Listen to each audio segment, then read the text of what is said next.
Hello, Malar. How are you? You're muted. You're still muted? I will still keep speaking then. welcome, Malar, back to our show. This is our third show for April, right? And in April, is our theme still? It is still value-driven relevance. And today we have someone very, very interesting. But before we get on to who that person is, for everyone who's logged into our show, Leadership in Flow Asia, welcome and thank you very much for logging in. What is Leadership in Flow Asia about? Leadership in Flow Asia interviews leaders in Asia, obviously, and we're trying to find out a little more about their growth ideas, whether it's a personal growth, their leadership growth, or business growth in that sense. And this month's this month's theme is value-driven relevance. And today we're going to be talking about AI marketing, build or bust. And who do we have on board? It's Felix Tay himself, right? Well, Mala, I'm so suspicious you're too quiet. But anyway, let me carry on with Felix first. But okay, you're dying to say something. All right, okay. Let's bring in. Okay, so who is Felix for our guest? Felix, well, very interesting. He's a coach, right? And if you trace back his past, which he will share with us soon, he's been a physical fitness coach. He's even created a community called the Honey Badgers before, right? And currently he's a business coach. And just like any SME business persons who are very agile, he's so into AI, right? And he'll be sharing with us about both AI and Chat-GPT. But okay, let me not steal the thunder. Let us bring on Felix Tay. Oh, Malar, you have something to say. No, I just wanted to say that he's one of the most very serious sounding coach that I've met. So I'm trying to be careful, because I just read one of his posts, which was very serious. And interestingly, we have a couple of people who have joined us on LinkedIn say hello to us. And unfortunately, Felix is not really on LinkedIn, but let's bring Felix. Do I really sound as serious? Come on. Yes, you are. Okay. I'm trying to change that image. Well, last time I was not serious. Don't change. You are you. Don't change? Oh, okay. I thought I want to be a clown. You want to be a what? I want to be a clown.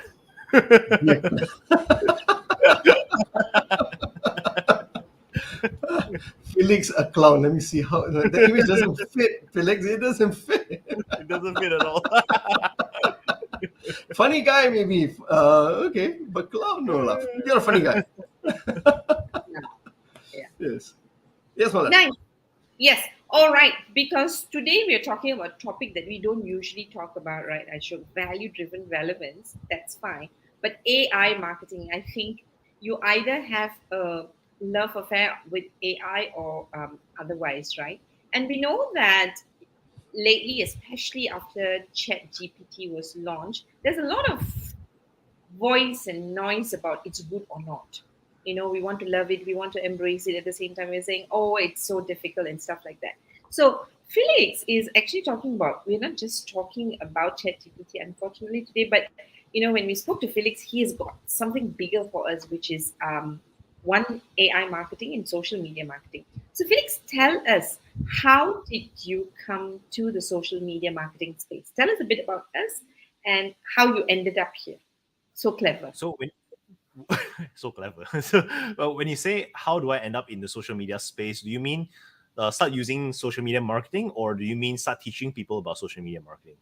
I think you must have used first before you decided to teach, right? So you must be really good before you can teach. So Yeah, I suppose actually, that's a natural transition. Maybe you can tell us how you got into social media marketing, and of course, after that, how come you got so good that now you're helping people.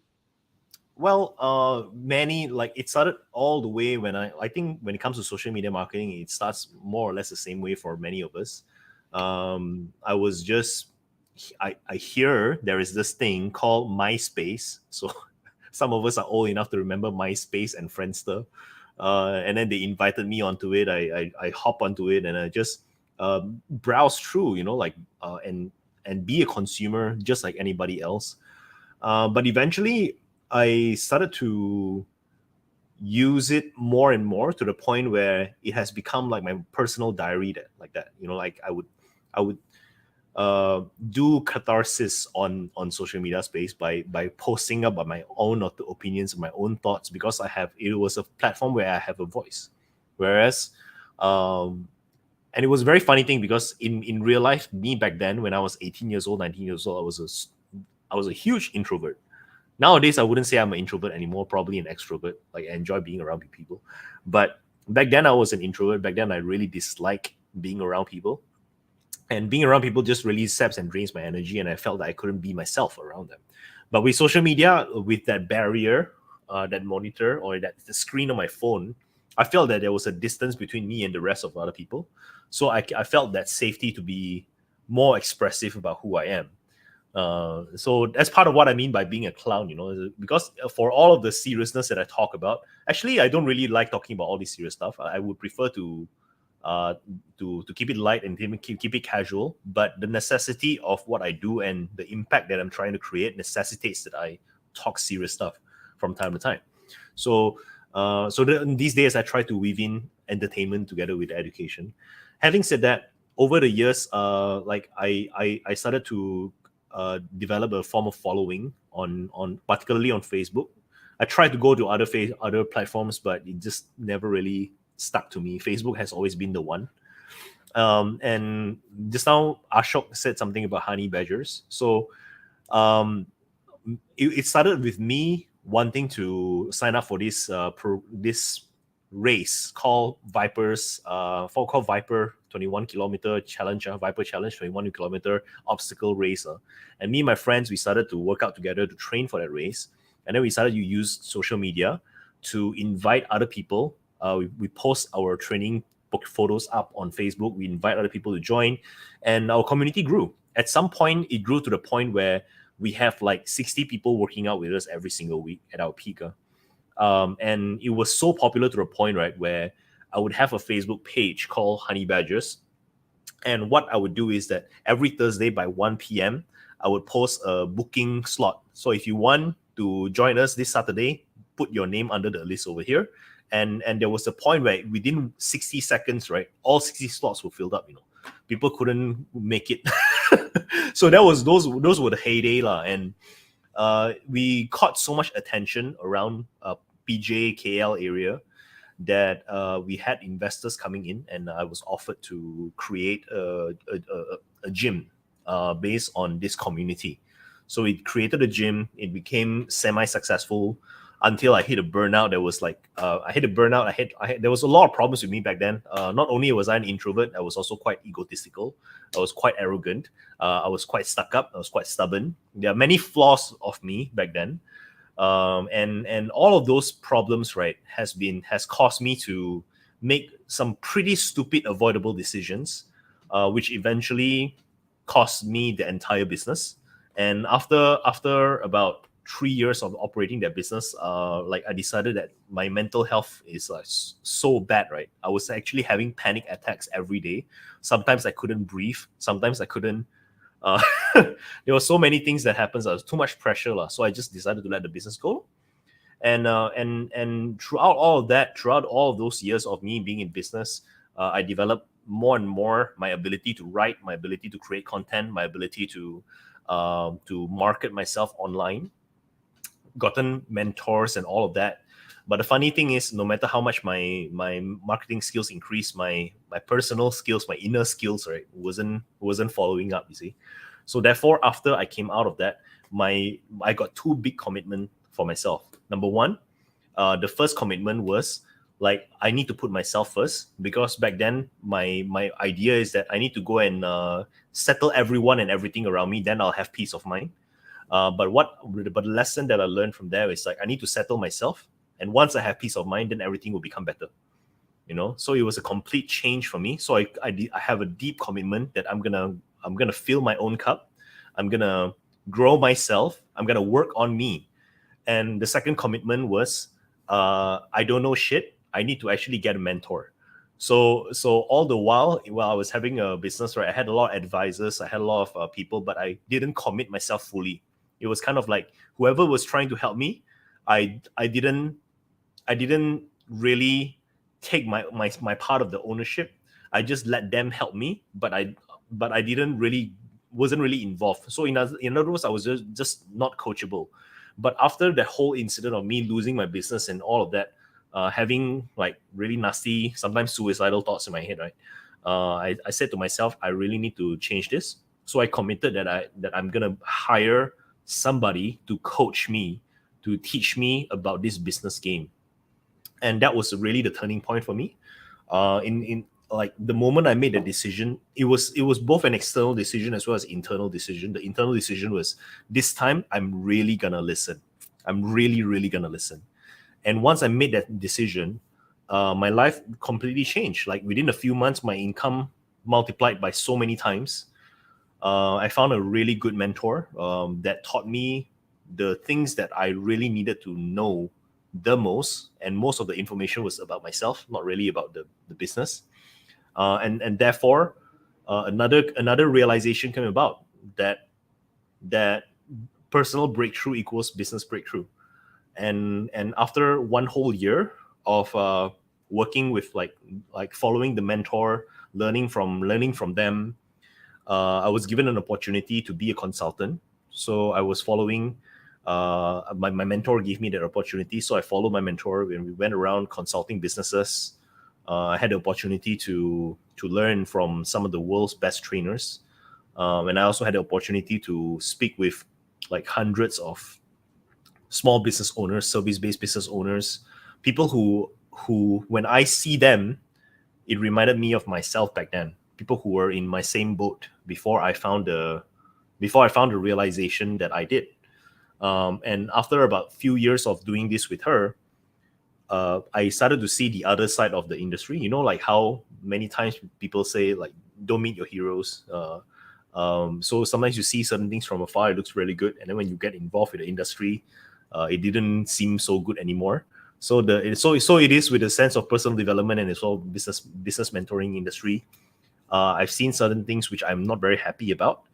And so from that point onwards, right, I said to myself, I'm actually gonna do something about it by being one of the change. So I am aware that there are many mentors and coaches out there who people are not happy about. They pay a lot of money, but they didn't get anything in return. So I decided that I am gonna be the kind of mentor that I wish I had. I'm gonna be the kind of mentor. I'm gonna be to somebody else who my mentor was for me. And that was when I started to come out and I started to teach other people how to do this marketing game. And it has been 2+ years ever since that incident, that decision. And so right now I am in this point where I am teaching people. I had the opportunity to coach, not hundreds, but like I'm still refining my own system. Quite a few dozen of people who have gone through my program now, and my program is one of those very intimate, very private kind of program. So I'm very happy to be in where I am today. And what I really want to do for people right now is to help them to grow themselves, not only growing their wealth, but through the vehicle that is the business, to grow themselves as well. Because I truly believe that business, when done right, is a vehicle for self-development and character development. And that's what I'm doing right now. I was just going to take down your quote and then you stopped. So I'm going to stop taking down quote and quote. Okay. You know what I probably liked everything you said, but what I loved most is that when you said I was arrogant, and I was very rudely tempted to say, you mean to say you're not now? But I'm skipping. Oh. I'm skipping. I'm skipping that. Yeah, because Ashok would kill me if I asked that question. So I'm not asking the question. I just am telling what I was thinking about me. But I, I think some people would label me as arrogant still, because I'm gonna answer it and nonetheless, because I think it's an interesting question. Like I one of the things that I do is that I guard my time very carefully. So I like, you know how when people are part of networking organizations and you are required to do one-on-ones and whatever not, I find that a lot of it is a lot of waste of time, and many one-on-ones end up without any form of, like, it's just basically connection calls. We hang out and we just talk for like 2 hours or 1 hour, and there's no outcome at the end of it. I am currently in a business position where I am not short of opportunities, so therefore, like, sometimes people text me, Felix, I want to do one-on-one with you next week. I'm like, you didn't even ask me whether I want to do one-on-one or not. It's just assumed that I want to do one-on-one with them. So I get a lot of requests from there. For that reason, I normally say no lah. I think for those people who feel they are entitled to my time, I must strike them as quite arrogant. However, I am quite happy to say that back then I used to be all about my own opinions, and one of the things that my mentor has trained to me relentlessly is that my opinions don't matter. So I like to think that even though I am quite arrogant to some people, I am a lot less arrogant than I used to be. Lor. okay. Ashok is enjoying the You're a answer. funny guy. You're so funny for me. Okay, Karen, mother. Yeah, but he is not funny. He's funny at a serious level.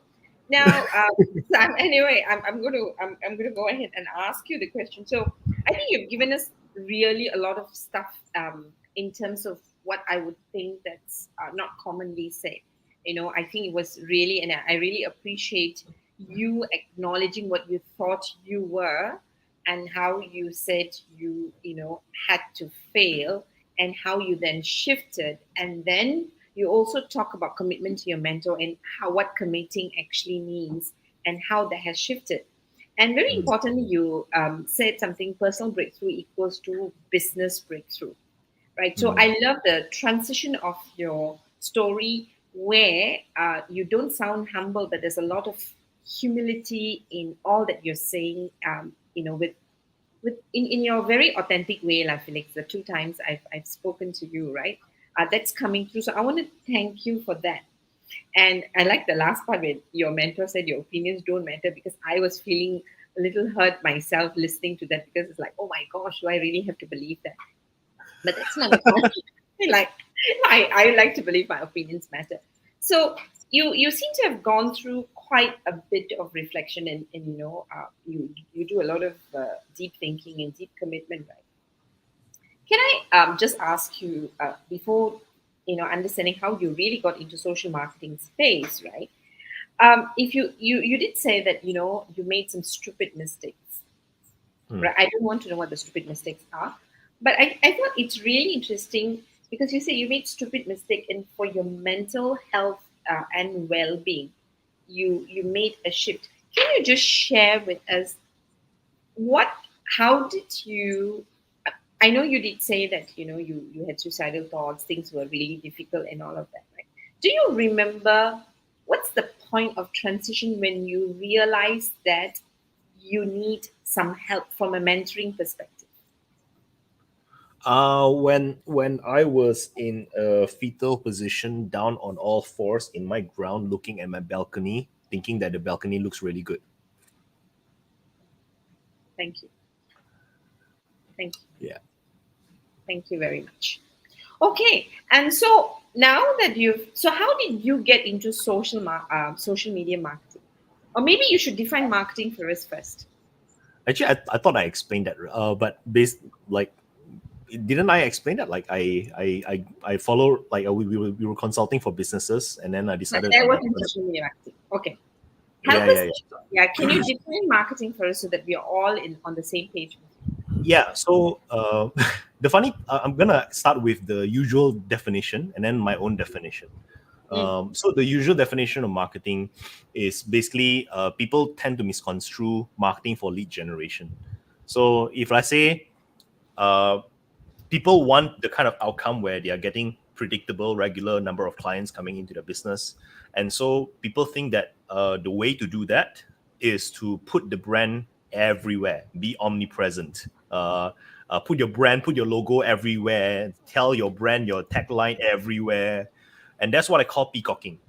Because when somebody is in your face like that, as an example, I have a food court right outside my house, right opposite of my where I'm living, and in among all of the hawker stalls in there, there is one hawker which I will never go to, because it's as though he has a spider sense that anybody that walks within 5 feet of him, right, of his radius, he will immediately boss ma makan boss ma makan ma boss leng cai money, and then he would be all over you, and to me that is so annoying. And that is exactly what many people think marketing is all about. They think that marketing is about going to every single WhatsApp group and posting your call to action and your promotion and your advertising every single day, and going on Facebook every single day, talk about yourself and talk about your product and all of that shit. They think that that is what marketing is. This is not marketing. This is not even lead gen. This is just peacocking. And this is honestly really silly. It doesn't work. It kills your reputation. It kills the mood for everybody else. And whichever part of the, like, if I need to tell this to everyone, since I have a platform momentarily. Please don't do that, because if you go to a WhatsApp group and you do that, right, and if everybody starts doing that, that WhatsApp group will die. Nobody wants to talk in that WhatsApp group anymore. So that is that first definition. That is what the complete newbies think what marketing is. But what marketing really is the idea of knowing your customer so well that everything that you do, that every product, every offer, every service that you craft for your market sells by itself. It is the idea that if I am selling something that you already want to buy, let me just repeat that, right? If I'm selling something that you already want to buy, that means no education needed, no convincing needed. Like, what convincing is there? There's no convincing. You are already looking for something like this. So that is the whole idea of marketing. Many times Steve Jobs, people like to quote Steve Jobs. They say that, okay, the market don't know what they want. That is not true. The market really do know what they want. The market just don't know what they need. And Steve Jobs, Apple, they know the market better than the market know themselves. That's why comparatively, from their standpoint, the market doesn't really know what they want. But most people that I talk to, right, who are struggling, because I'm a consultant, I'm a marketing consultant. If, let's say, people are not struggling, they wouldn't talk to me. so there are something that there is a problem with their funnel. There's a problem with their marketing. And the reason why there's a problem in the marketing is very usually because they are trying to sell something that the market doesn't want to buy. See? So marketing is about understanding your target market so well that your product or service sells by itself. And the way to do that is one of my ex-mentors taught me this as well. Marketing is 80% research. So it's 80% research, 20% activity. So it's not about the brochure, not about a flyer, not about coming out with an advertisement or spending 10 hours on Canva coming up with a beautiful, fantastic poster and then posting it once on all of the WhatsApp groups. That is not marketing. Marketing is about having conversations. It sounds very unproductive, but if you have conversations one-on-one with your ideal target market, and you spend the time without even trying to sell them anything, and you just get to know them as a human, as a person, stand in their shoes, understand and see the world from their perspective, really deeply connect with them, do focus groups, conduct surveys, ask questions, never-ending, relentless number of questions. That is marketing. And that is how we actually attract people. That is how a brand becomes hyper desirable. Thank you very much. Hyper desirable. I like that. So we've got Sin Fon Chan, right? He has mentioned that a good marketeer is one who sells what people want to buy. It is about respect when one listens to others' opinion, and it's about value adding, right? So that's what he says. Pretty much like what you have mentioned. Now, Felix, I'm going back to your earlier statement where you said your opinion don't really matter. I'm having problems coming to Terms. understand that better because you see, you are a consultant, Mhm. right? You are the subject matter expert, so your opinions do matter. Uh, So how do you now balance that in a the idea way? that the idea that my opinions matter is not my opinion; it's the market's opinion. Can you see? If Mm, my opinions only matter if the market says my opinions matter. got it. It is like you guys are both coaches. So it is much more easier to understand if, let's say, I use in a perspective of coaching. Okay. If, let's say, you are sitting down with somebody, imagine a complete amateur coach. Here's what they would do: they would sit down and they would advise the other person, and they would uh, try to persuade. And the questions that they ask are all leading questions, close-ended questions. They're not trying Mhm. to understand. They're not trying to relate. They're just trying to like wrap up the conversations, or they're trying to point the conversations to a direction that is that the client says they want. They're trying to they're trying to lead the conversation somewhere. Yeah. And as a result of that, right, you will notice that amateur coaches spend a lot more time with the client than a master coach. A master Mhm. coach, right? I will tell you one of my experience with a master coach. We sit down over Zoom, and after like initial get to know each other, like we got to the problem that I want to talk about. He asked me one question. I can't even remember what the question was. Before I give my answer, my heart came out with the answer. My brain intercepted the answer and asked another question. And then my heart came up with another answer. My brain intercepted that. My heart came out with another one. My brain intercepted that. And ding dong, like that, like, and it felt, and for 5 minutes, me and him, we were just staring at each other over Zoom. And I felt that within that 5 minutes, I felt that I have had 100 conversations with him because he Right. asked one powerful question. And after that 5 minutes was over, I said, "Thank you so much. I got what I need from this conversation." That's a master coach. See? Right. So how do you make this happen? It happens because the coach is not anybody at that point in time. If you are a coach to somebody and you're coaching somebody at that moment in time, there is no you. There is only the person, there is only their problem, there is only them. That conversation is the most important conversation you can have in the entire world at that point in time. The level of your presence is so vast. There is no you at all, if you understand what I mean. So when it comes to the business, right? Truth of the matter is, here is what I really think: people are gonna succeed no matter what, but they kill their own progress. They are actively interfering with their progress because of whatever reason. It is kind of like the story of boy meets girl. Have I told you guys about the boys meet girl story? No, no, not at You all. want to hear the story? You want to hear the story of boy meet girl? Go ahead. Okay, so high school, boy meets girl. They hit it off. They like felt a lot of chemistry connection with one another. And then after they chatted for a while, the boy summoned up his courage and he asked the girl, "Hey, would you like to go out on a date with me?" And the girl meekly answered, "Yes." So they went out on a date, and they had a blast, they had a good time. And the boy asked the girl for another date, and another, and another. And after a couple of dates, right, the boy suddenly realized something. He's head over heels with the girl. Now's the problem. Because previously he wasn't really sure. Now he's sure that she's the one. Now all his insecurities start to come up. Now the boy asks, "I am not the most handsomest. I'm not the most athletic. I'm not the richest. I am not academically the best. So what can I do?" He said, "I can work hard because no pain, no gain, right?"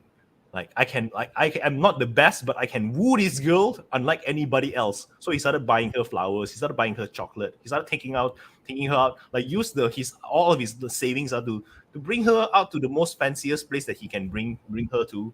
And he would text her morning, afternoon, and evening. He would do more and more and more and more until the girl started to feel suffocated.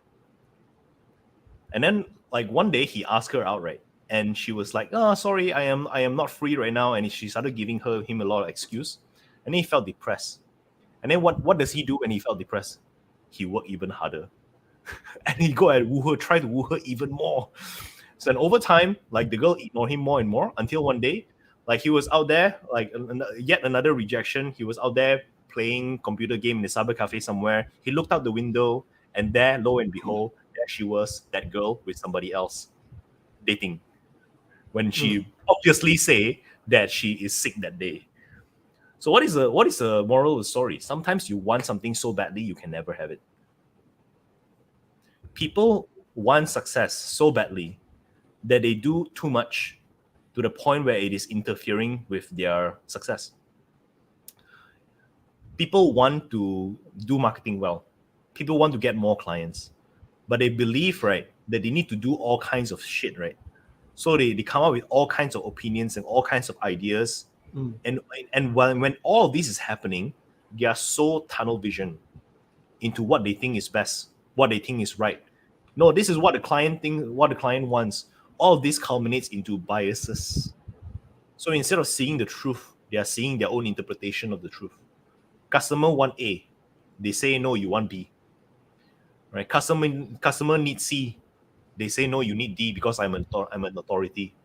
So what is happening?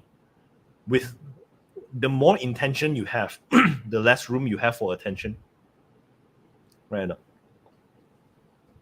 So people have so much intention, they stop paying attention. They stop paying attention to the market.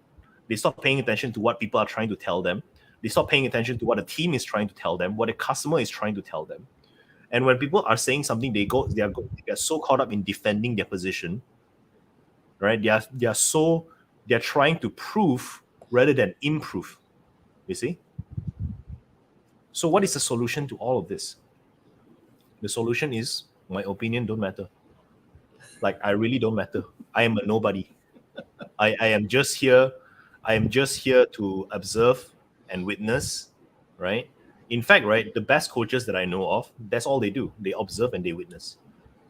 And they know I sense in them, there's a deep knowing that if they work with me, they are not, when they say that I did it, they're not saying it out of like not a lip service. They really mean I did it. They are just bearing witness to my transformation. They didn't cause the transformation to happen. See? Right. All of these is what it means. Just now I mentioned that personal breakthrough equals business breakthrough. Yes. People stand in the way of their own success. What is that part within themselves that is standing in the way of their own success? Their ego. Right? The solution to that is to let yourself go. The necessities of business will kill the ego by itself if people just let it. Because when you are running a business, here is what is necessary, but this is not something that you like to see. This is not something you like to do. Oh, accounting, oh, paperwork, oh, sales, conversation. All these things you don't like to do. Why? You're too full of yourself. You have too much of your own opinions. You have too much of your own ideas and belief systems and all that stuff. And here is what you like to do instead. But this doesn't work. So if let's say you see business in this way, right? Like what is necessary right now, and you focus on it, you will realize that, hey, in order for me to do what is necessary, I need to do a lot of internal work. And once I do internal work, as I continue to work in my business, I grew as a person. That is why, like, sometimes you can meet a lot of, sometimes you can meet some successful people and you find that they're the most pleasant person to work with. Yeah. Right? Yeah. That's what I mean. Thanks a lot, Felix, because you see, what you have told us, you have given us a lot of things to think about. I love this, And for the last half an hour or so, you have shown us the importance of being very human and humanizing business and even humanizing marketing, because you said marketing is not about peacocking, it's about the human conversations and all, right? Yeah. And I like your whole journey, where you had reviewed, you had reflected, and you have reset all your actions. I love all of that. Now comes upon a time where in November last year, right, Chat-GPT came into the scene. Okay, so AI has been around for a longest time, right? Even before James Cameron came out with his Terminator, right? Way before, right? It has been around. Chat-GPT just changed the game for many of us, because suddenly we could see a lot of application. Now, would that kill the humanity part of things? I'm not too sure. Let's go into that. So, what are your opinions about how ChatGPT or AI has shifted marketing? There's a lot of things to say about that. But it is like the discovery of fire, Imagine many tens of thousands or maybe hundreds of thousands of years ago. The first caveman rubbed two sticks together and created a fire. Mhm. Imagine that at that point in time, what is the sentiment that the adults or the older generation would have about all these reckless youngsters playing with fire?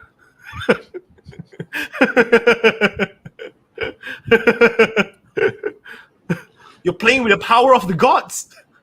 Back then it was like fire means God, thunder God, Sure. strike the tree. You're playing with the power of the gods. The gods will get angry at you, Mm. right? It is as significant as the discovery of the first knife. It is AI is a tool, and just like any other tool, you can use it however way you want. There are limitations to the tool, but there are also a lot of powers to the tool. So AI has shifted marketing in such a way that you can use it in so many ways, either for good or for bad, for harm or for the welfare of other people. Like recently, we have seen certain scammers, right, using AI voice impersonators to impersonate someone getting kidnapped, and the Yep. father almost literally handed them the money. That's right. Yeah, but at the same time, and this, by the way, this causes a lot of people to be extremely cautious and careful about AI. But at the same time, AI can also help us to become more human. Actually, Tell me more. yes, like recently, I did a post on Facebook. I said, actually, let me just show it to you guys.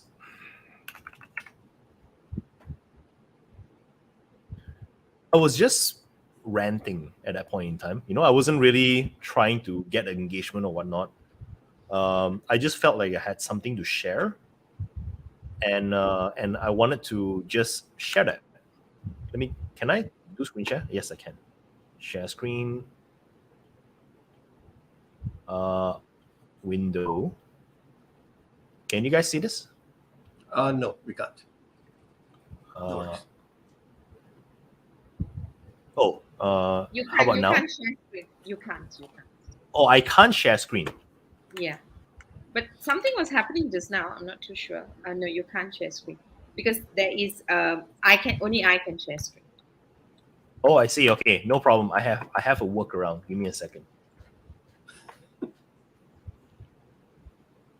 So this is Promote. about. Okay, you guys can see this now? Got it. Yes. Yep. Okay, so I put it over here. Consistent high quality actions equals consistent high quality results. Okay. And one of my community members who've been following me for a while. Oh, sorry, not this one. Can't remember. I forgot what post was this. There you go. This one. So this guy, he saw this and he don't understand what this means. And there is a reason why I put it something so short, because I don't want to elaborate a lot. I've recently become aware that the more I try to see people the way they see themselves, the better they respond to me. And so he went to ask ChatGPT when a person says, I recently become blah, blah, blah. And you can read out his whole sentence over here. By seeing people the way they see themselves, this person is likely trying to put themselves in other person's shoes and understand their perspective, feelings, and motivations. This can help to build empathy and trust between individuals as it shows a willingness to understand and accept the other person's worldview. So Chat-GPT is a large language model. Okay, so Yeah.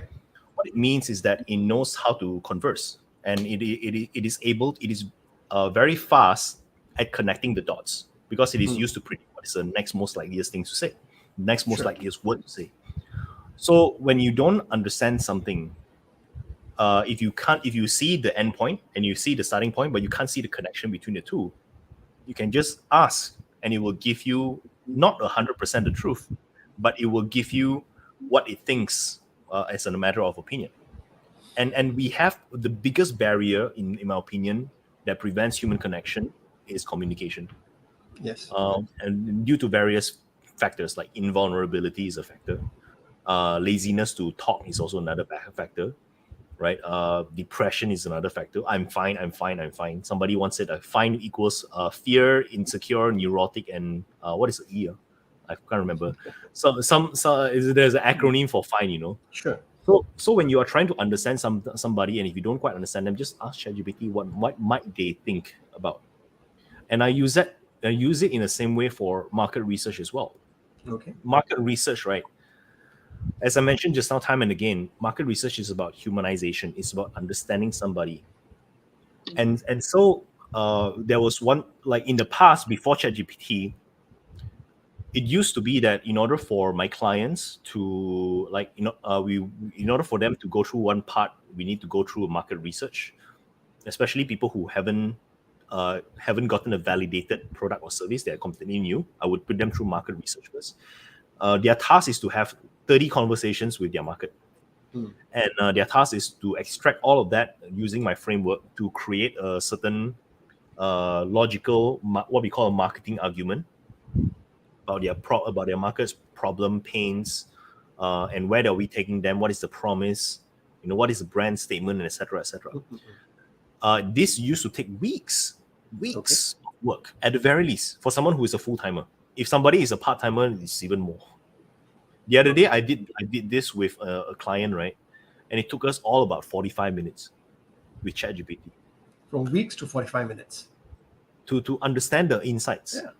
I can demonstrate this to you right now.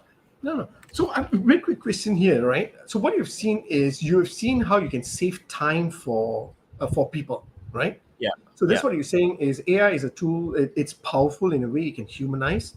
So in this instance, how do you? Because you also said earlier, people tend to kill themselves in their progress.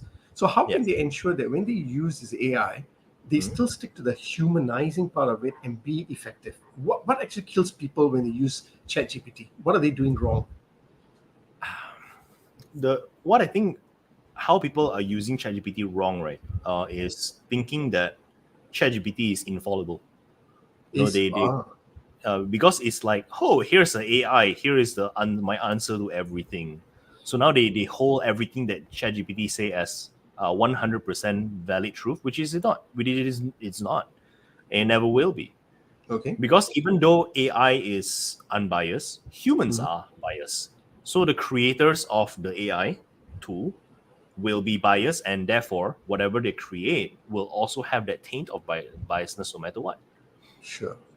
So it is not the AI that is the problem here.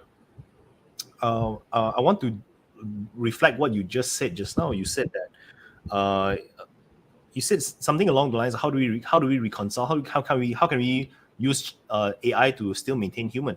I want to say that most humans aren't exactly human.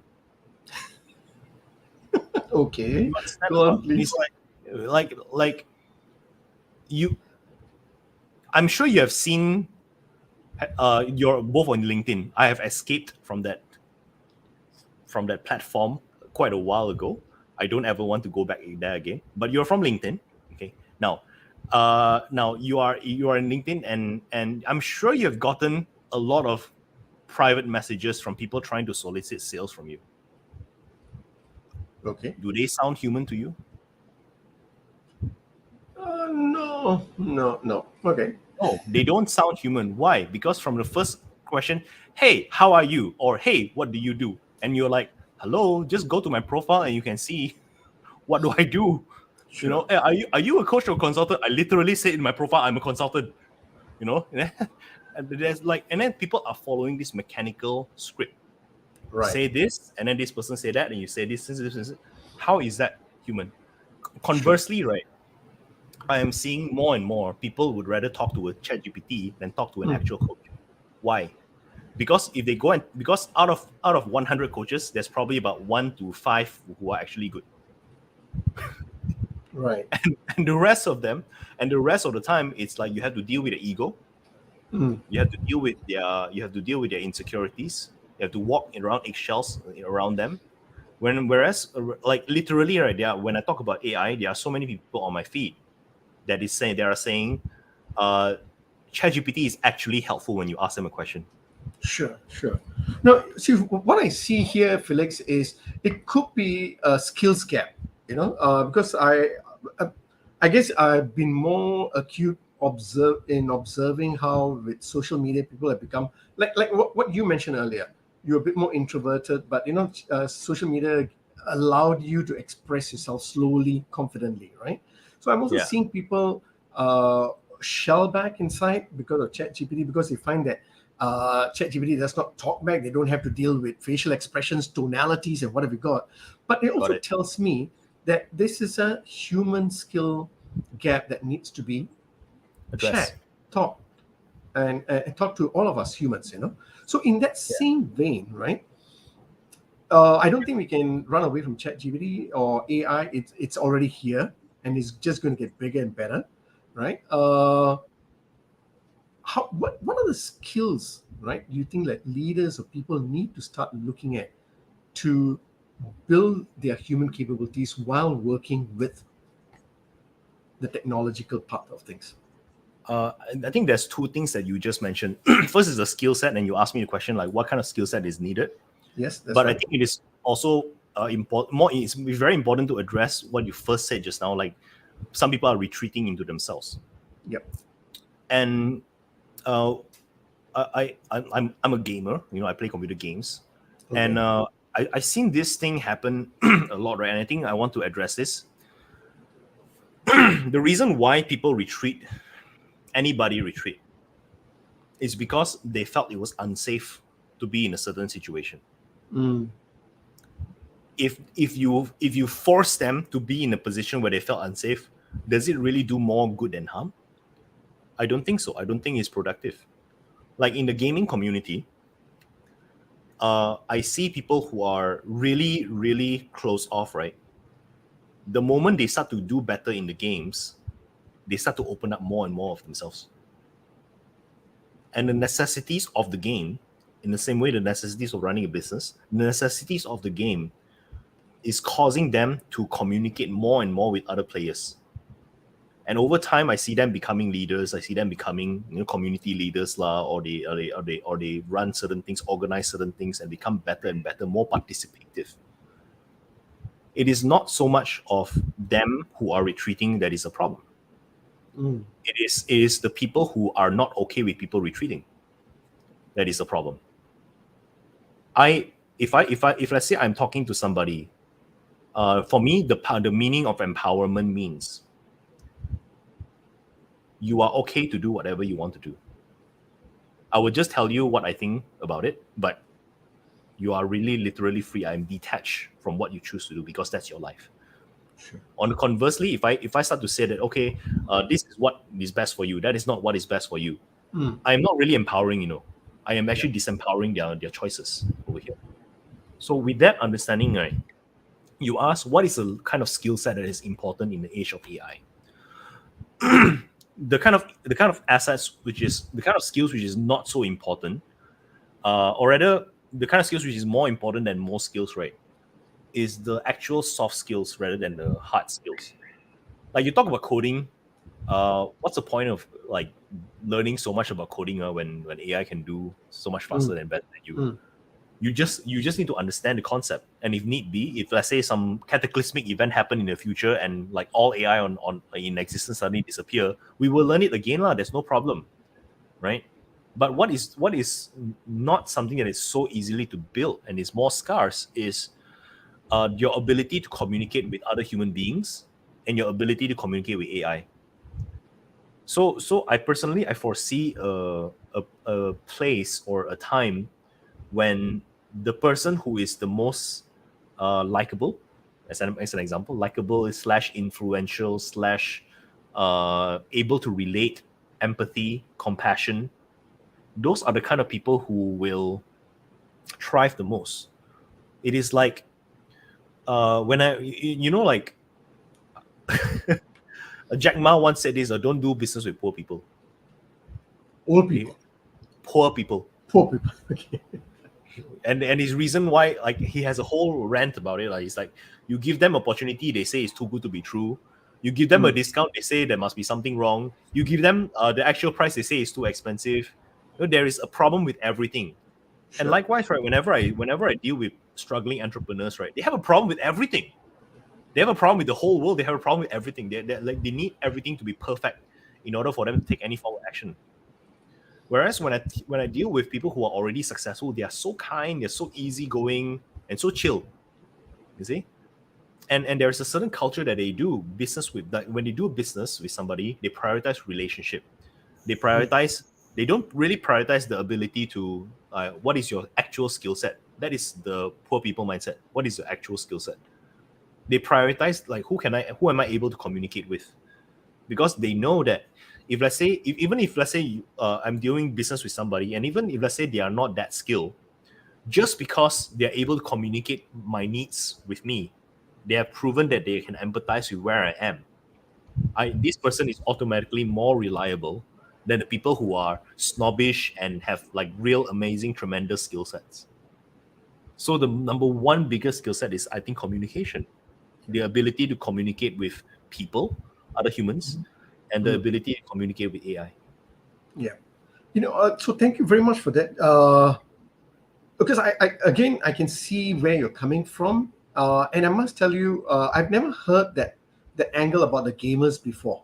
Because I'm not a gamer, right? Once in a while I play Xbox, but that's like once in 24 months, but you're a gamer, Yeah. And what you mentioned was something very important. The necessities of the game propels people to be leaders. Yeah. I've never heard that before. I've never experienced that before, and I Uh, think that has shifted my thinking, because now you're breaking my biases, about gamers, and I think this is something that we've never seen before. Maybe this could be because my time was just playing sepak takraw on in the basketball court, and we think we are building relationships also there, right? But Yeah. now it's different. Gaming also does the same, but in a different way, right? In a different way. It also builds the skills. And I like the fact that you said that, yes, in the age of AI, we need to focus on soft skills. And you said the most important one is communication skills. Mm. Communicating with humans and communicating with AI. And that's important. You also said that it is important for us to be aware about biases. That's another soft skills, right? And also about compassion, empathy, relationships, Mm. So everything I hear from you is about humanizing the technology also. Technology is a technology, it's just a tool, right? It's about using the tool to become more human. To be more so therefore my question is then, if I'm a very serious professional, how can I use that tool to differentiate myself?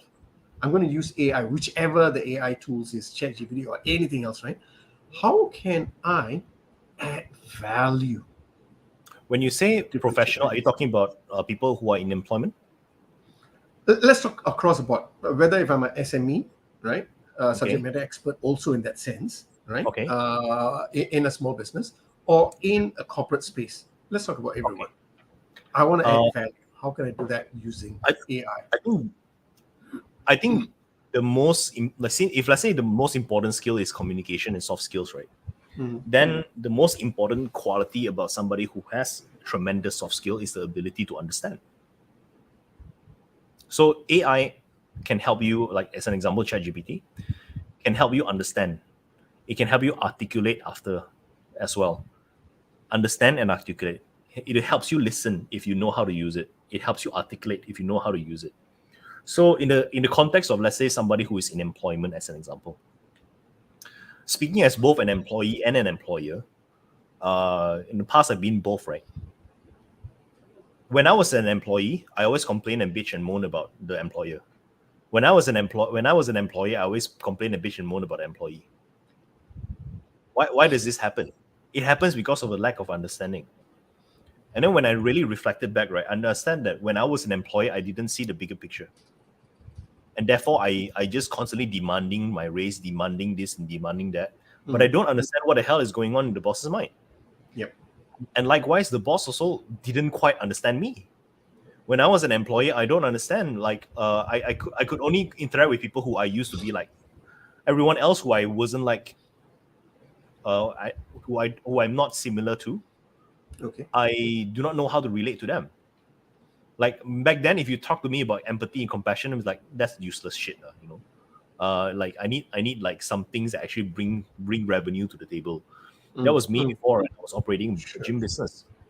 But today, like through a lot of hardship and pain, right, I could understand and relate and empathize with the pains of the like regular people, like people who are in employment.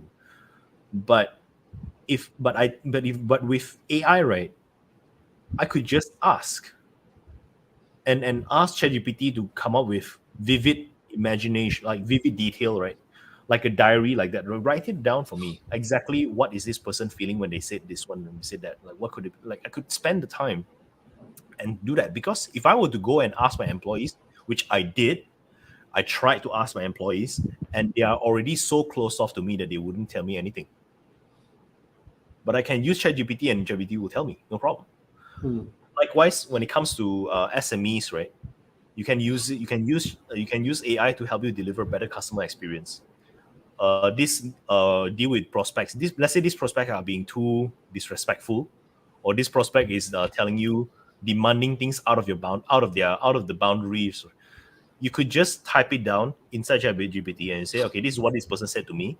Please craft a response to this, and ChatGPT will create a most polite response.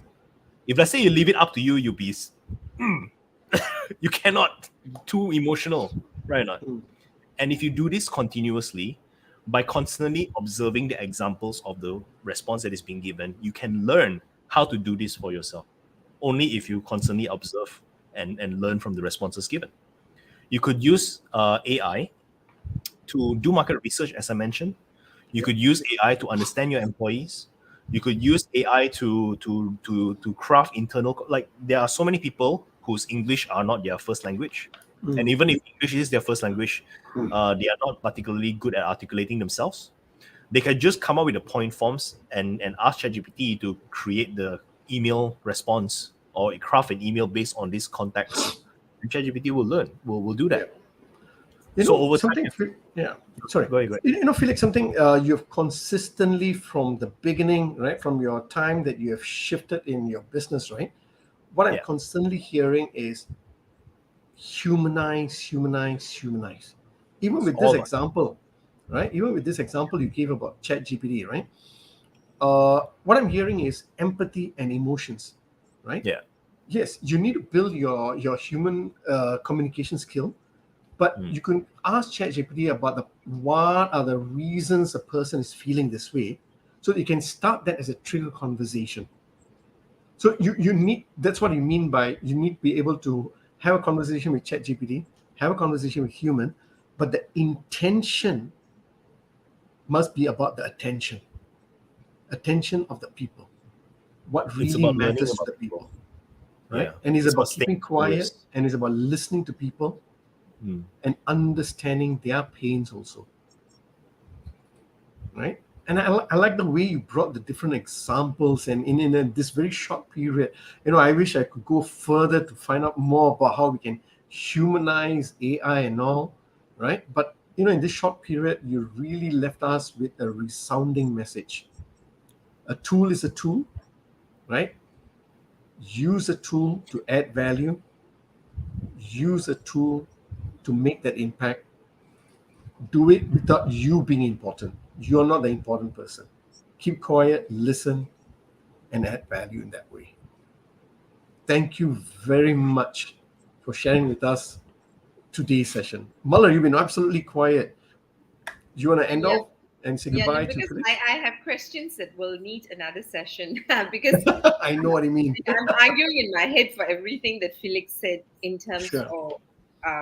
I think what you said is ideal, and I think there's a very important discussion that needs to happen between what we say is ideal, like when he spoke about successful business people who are kind and compassionate, right? I think it would be lovely to see some data around it. I think it's ideal because I think what we hear and see in the market in terms of successful leadership can sometimes also be brutal. We've heard a lot more about brutal stories and number stories than about leaders who are compassionate. We're not saying they're not there, but they are.